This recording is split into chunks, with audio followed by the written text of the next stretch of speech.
Good morning, everybody. How's it going? It's 6:30 in the morning, so I'm just waking up on my day off. My second day off. I worked 7 days in a row this week, so uh, something they didn't tell me when starting at Frito is that when you start as a merchandiser or a full-time merchandiser, that you don't get to have your own route. You get to go wherever they need you, kind of whenever. And so I've just been hopping around this week. Um, I d- they told me like I did my second certification test because apparently everybody fails the first one, and then on the second one, they told me that they feel like I could do the job, and there were two district managers who evaluated me, and they were like both arguing on what if I was going to be in their district or not, and they both wanted me in their district and whatnot. Um, but I didn't really get a clear cut answer on whether or not I passed. But I guess I must have because they said like I would have been fired after the certification test if I hadn't passed. So uh, I guess I'm doing okay. They just think that I'm not. That I need to find a groove on. Uh, you know, like I need to find my own process on how to approach each store, and which makes a lot of sense because like I'm a bit uh, my training was broken up over multiple months because of my injury with my knee, and then I had surgery. So I didn't really get like solid training for a certain amount of weeks. um, but I have to. You kind of have to approach each different chain with a different style. So far, Walmart has been pretty easy. It's just some stores do a lot of sales, a lot of sales. So it's like throwing up as much product as possible, and making sure that you're like condensing, like breaking down as many boxes as possible so you can diminish the amount of carts that you use or that are in the back room. Oh my goodness, you're loud, loud birds today. Um, and so, yeah, I'm doing okay. I've been having panic attacks like almost every day after work because I felt like for a while I didn't feel like I was doing well enough. And it just turned out that I was misdirecting my energy. And I was like focusing on making everything look perfect instead of just putting up the product. And they're like worry about you know facing up the product and making it look good you know in each section if you know you're not going to get that product on the load, so you're not like having to go back at the end of your after you put up all the product. um, you don't have to go back down the aisle and like pull everything forward and like make it look pretty. So that was wasting so much time for me. And uh, like taking product from the aisle to uh, face up the perimeter. Like there's displays throughout the store and stuff, and you're supposed to take product from the aisle and then put it on those displays and make it look good. So when managers walk around, they see that it looks like we did something at least. um, and so yeah, it was just about finding a groove and everything, and um, I hadn't done a Sam's Club before, and that was a different kind of beast because you have to be in and out of there. Um, hold on, son. I don't know if you could hear that. I had a scammer calling me. Um,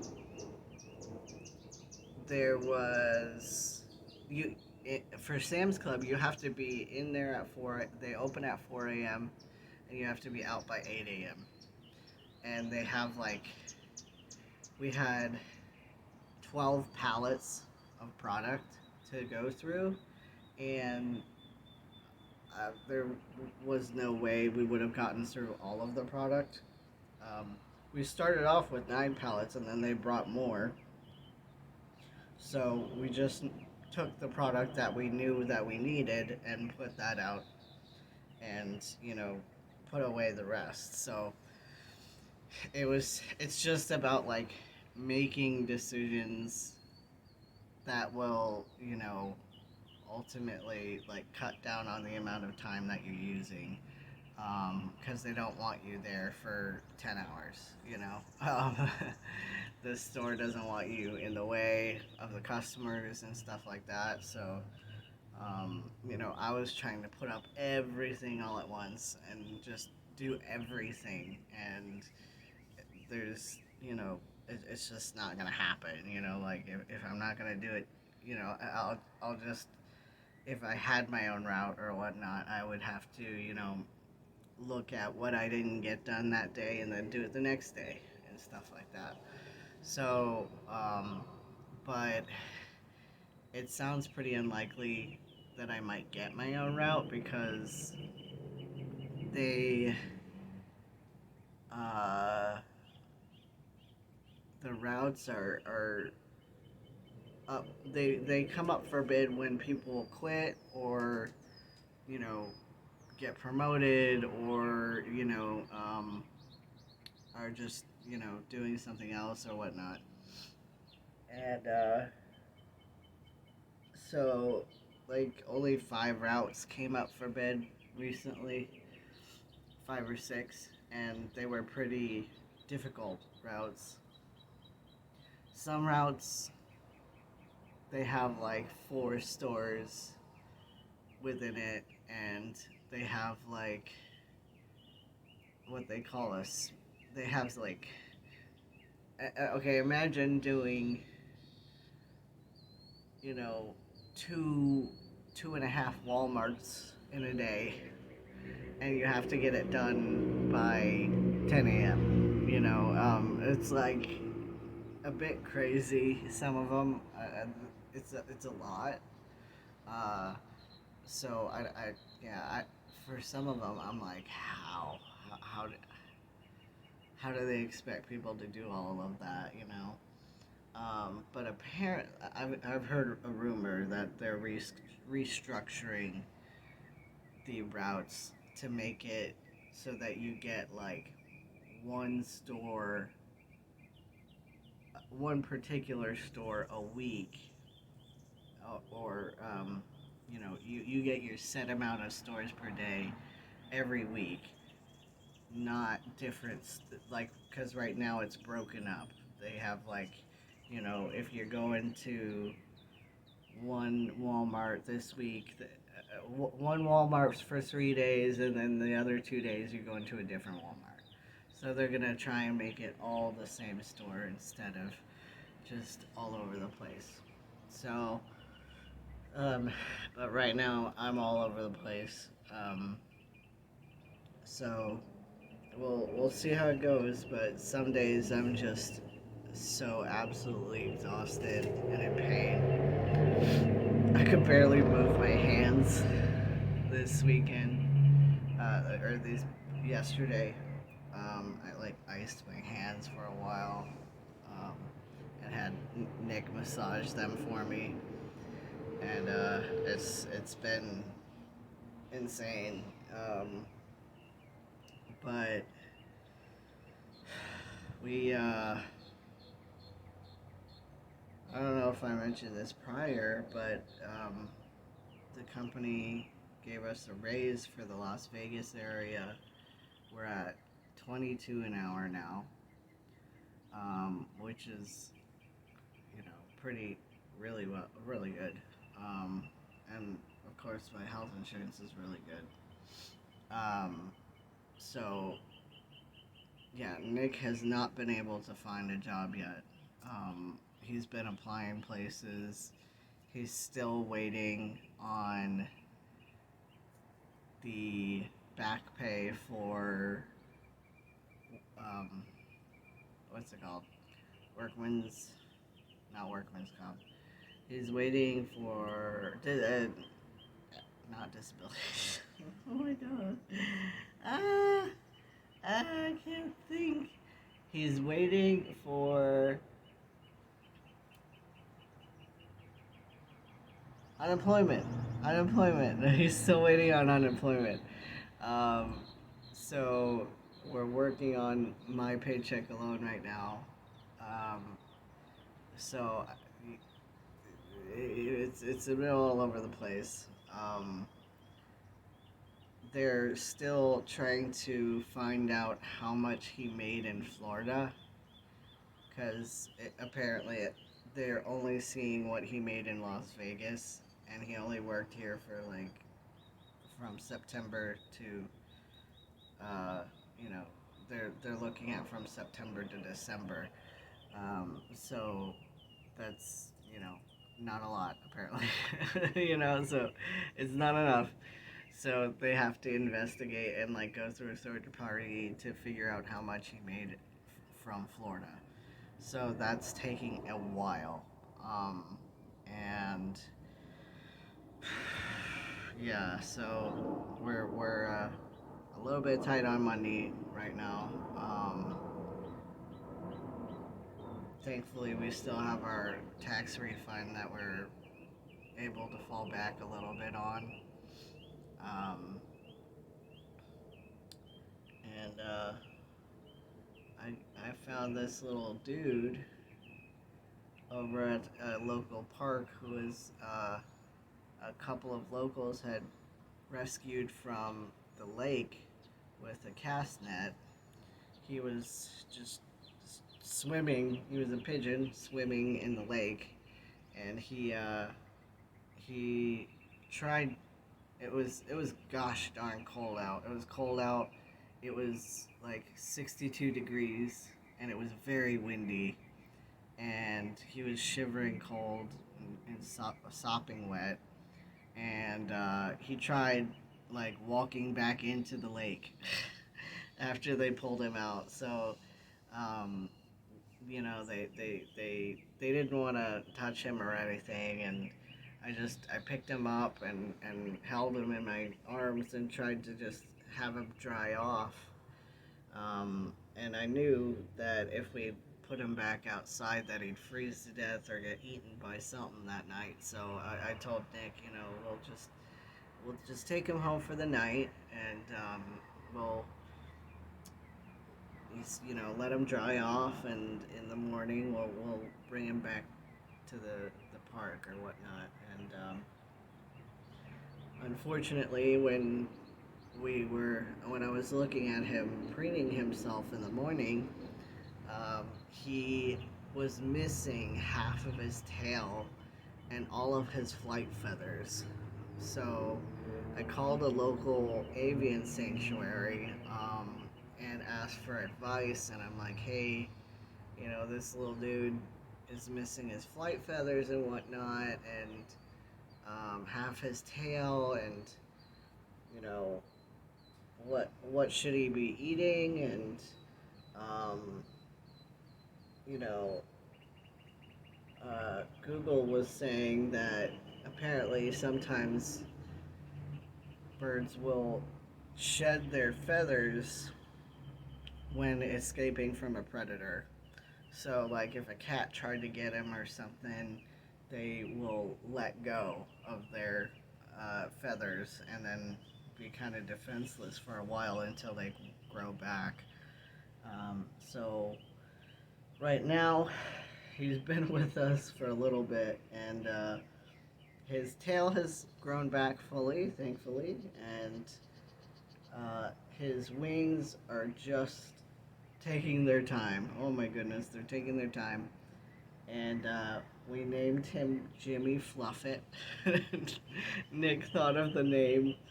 His name's Jimmy Fluffet, and hey Jimmy, Jimmy. He hates us with a passion, for sure. He doesn't like to be messed with or anything, which is fine because we're letting him go as soon as he's done growing his feathers back. Let me see if I can show him to you guys real quick and get a little sneak peek of what he looks like.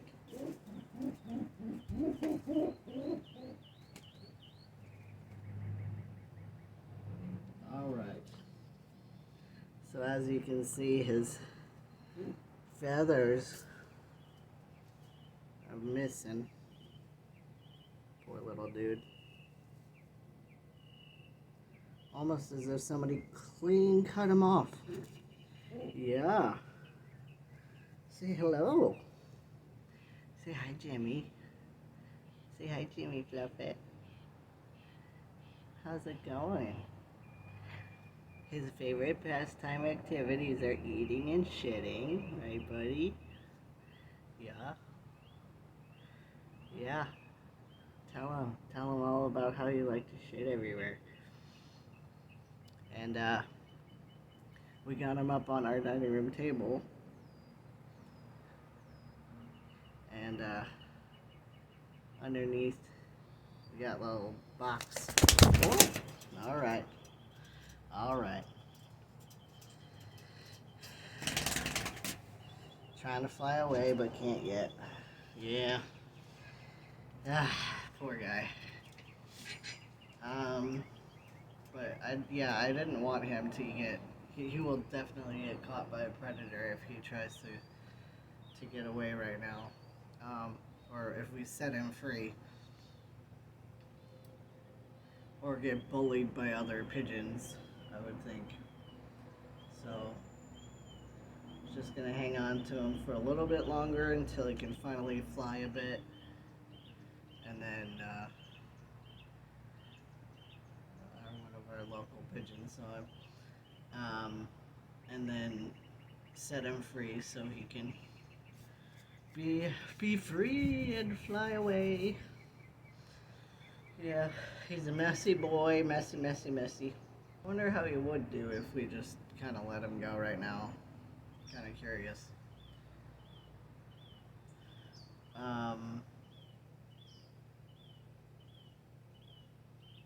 Maybe he would be fine. Who knows? I know there's some.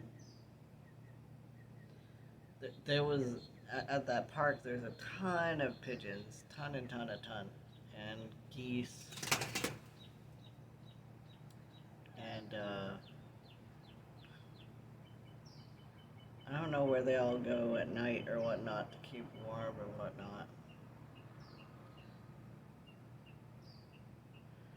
So we'll see.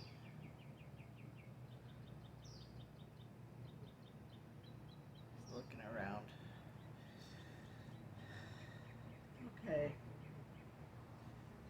Anyways, yeah, so I kind of want to take our friend around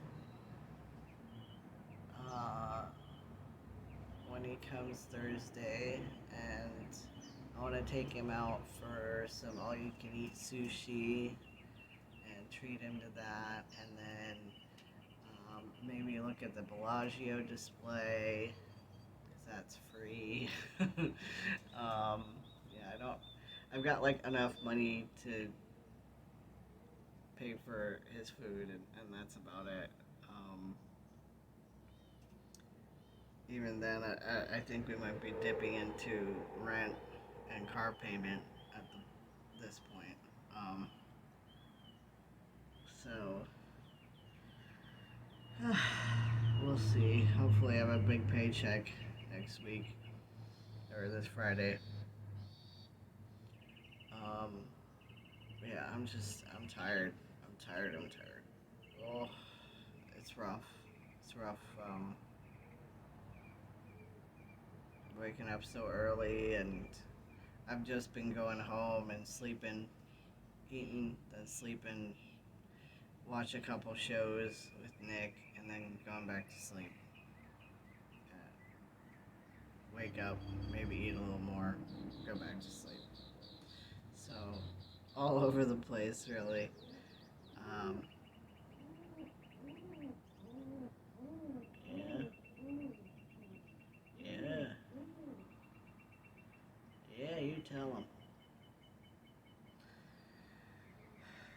Um,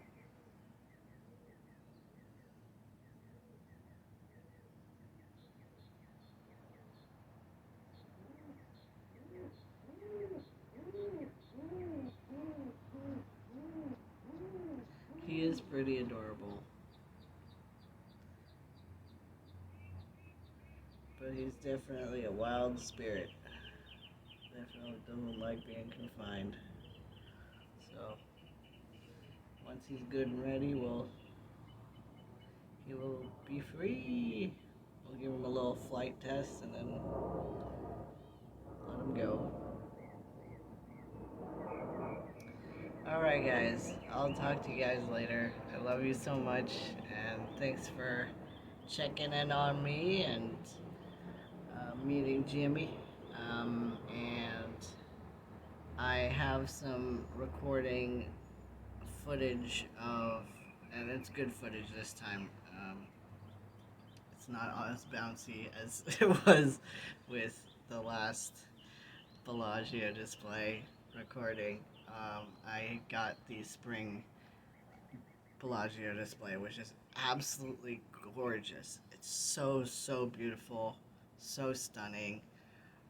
It's like an Alice in Wonderland kind of teacups, everything, teapots, and lots of water displays, and the fragrance of the whole gardens was just phenomenal, and it just smelled so beautiful in there. So I can't wait to go see it one more time on Thursday if we do go. Um, Absolutely gorgeous. So I love you guys so much. Thanks so much for checking in on me and sticking with me. And I know that algorithm has died for my channel right now because I haven't posted in so long. I've just been so exhausted. But yeah, thanks. I love you so much, and I'll see you later. All right, bye.